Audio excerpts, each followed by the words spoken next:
So, another update from my now famous bathroom, and I'm thinking about two things today.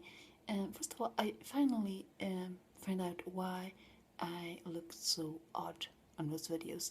Like all of those little hairs are showing so very clearly, and it looks like my forehead is extremely big, and I get really awful skin. And apparently, the video is trying to compensate my lack of colors or too much colors. My hair is much darker than you can tell here. It's not this light brown, it's darker brown, and my skin is much paler than it looks in the videos. So it's something in the video settings for trying to compensate this and simply make me look better, and failing completely. But that's, yeah, it's not made for people with a lot of contrast between skin and hair, apparently. So you should be blonde and tanned and then we're really happy. Anyway, so I finally found that out, and it's nothing I can do anything real about. It's the settings in the phone, and yeah, it's not much to do about it. Another thing I was thinking about is this with, it's a parenting thing, with this with how we raise our children, because I have always encouraged my children to try to solve their own problems, and it goes on for a child at Rose's age. If she ends up in a conflict with other kids, as she does, like every time she sees another kid, it's like, we start to want the same toy and things like that. And I always trying to let her solve it on her own as far as possible. Naturally, I'm sticking around, and if she is aggressive, or if she doesn't respect the other child when it says no and or start crying, or if she tried to bite and hit or something, naturally I stop her before that happens, and that's going to no. But most of the times, if another child takes something from Ro, she is okay with that, and most of the time when Ro takes something from other child, that child is okay with that. And a lot of the times when the parents, because most of my friends has the same opinion about this, if we don't interrupt the children, they often end up using the toy together, and that's fine. That's a really great thing. But I think there are a lot of parents who claim that they are trying to teach the children that they have right to their own body and right to their own things and right to say no and so on, which is very noble and good things to know. But I think they're doing it in a way that actually is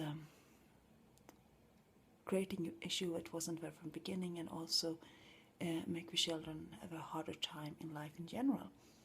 I see that at work also, children who are raised in this way, that when we tell a child that if another child come and take a toy from our child and our child doesn't react to it, and if you go to your child and say, oh, you should, it was yours, you should take it back, and you take a toy from another kid and give it back to your kid and so on, first of all, you're teaching the child to be egoistic, to only see her or his own needs. And maybe it's something you want to teach your child. Maybe you think that it's a good thing to be egoistic. I don't think so, but maybe you do. Fine, but you should know that that is what you're teaching your child. You're teaching your child to not be able to share, and not to be able to compromise, and not to be able to be diplomatic at all. You're also teaching the child that because you are bigger and stronger, your will is what going to grow the world. Meaning that if you're bigger and stronger and hit harder, you get to be will throw, which sadly is the truth in the world, right? Absolutely. Maybe you want to teach your child that, but be aware that that is what you teach your child. I try to teach my children that you get your will throw if you are right, but that's a lie. That's not true. People who are kind often get hurt, so maybe it's a bad thing to teach them. I don't know.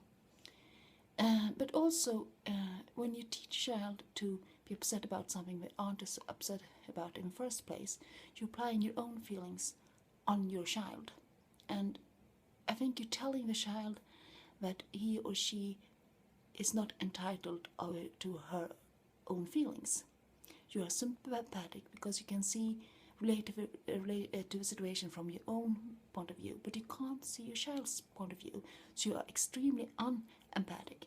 And empathy is often a word we use to people who say, "I want to teach my child empathy. I wanted to be able to set boundaries for others and so on." But you don't do that. It's not what you do. You don't teach your child to be unempathic, and to me that is something bad. Again, maybe you have a history where you've been badly hurt by others and so on, and maybe you don't want your child to be able to feel that way. Maybe you don't think of that as a good thing, and sure, okay. But to me it is, and I think you should also be aware of that. It's actually your own feelings you're applying to the child. It's not teaching a child about right and wrong. And also, when you do this, when you apply your own feelings, or something a lot of parents say, so how would you feel if this happened to you? That's irrelevant. Maybe, you'd be okay with that, but the other child isn't okay with that. And then the other child's feelings should also be seen and relevant in this issue. And if it isn't, you mean you are growing up to be spoiled brat. Sorry, but I don't really understand why we so often teach our children to be egoistic and selfish and unempathic, and I don't really understand that, because I see that a lot, and it's often people who says that we're trying to teach our children the opposite, but they clearly don't. And also, I see some children. I saw this last week children who behaves the way some children done at my work, and I can see what issue this brings to them. And it's the children when they end up in a conflict with the other child, because children do that all the time, and adults do that also. It's part of life. But we do that, and instead of actually talking to the other child, trying to solve it, we run to an adult immediately. We don't even think about that we would be able to solve the problem himself. And that is quite worrying. And I've seen a lot of children like 3, 4, 5 years old who are not able to even communicate with another child, but actually just turn to their mom and say, "Mom, he took my toy," instead of actually talk to the child. And I can see with Rue and her friends, which she see a lot, and who have parents have the same view of this as I do, but those children who are like 14, 15 months old, they are able to solve like 98% of all conflicts. And I think that is a really great thing to teach children. It's Sigmund Freud who claimed that children under the age of 5 are not able to feel empathy, and I think that is so stupid. All modern research says that children are born empathic, but some people who are victims of abuse or have parents who actually work against this actively, like this parent does, could lose this ability, and I think that's horrible. I've seen a lot of adults who doesn't have that ability, who only are able to feel sympathy and doesn't understand empathy at all, and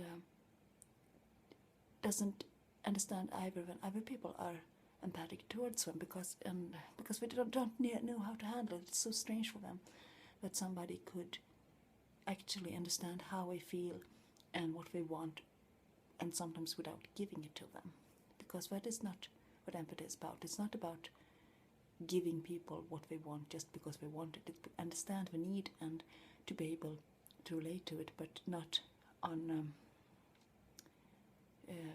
a way where you feel like the person. You can feel with the person, not like the person. If you like the person, it's sympathy, but sympathy is completely useless in the long run.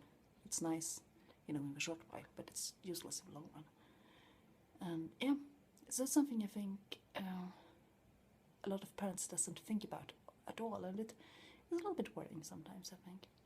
But it's really interesting to also see now, when I have all those knowledge from my educations and so on, to see children interact with the parents in this way outside my work, because I'm at work I interact in another way, but now I can see some behaviors I've seen among children in my work and I say, aha, it comes because of this, and it all makes much more sense in a good way and in a bad way.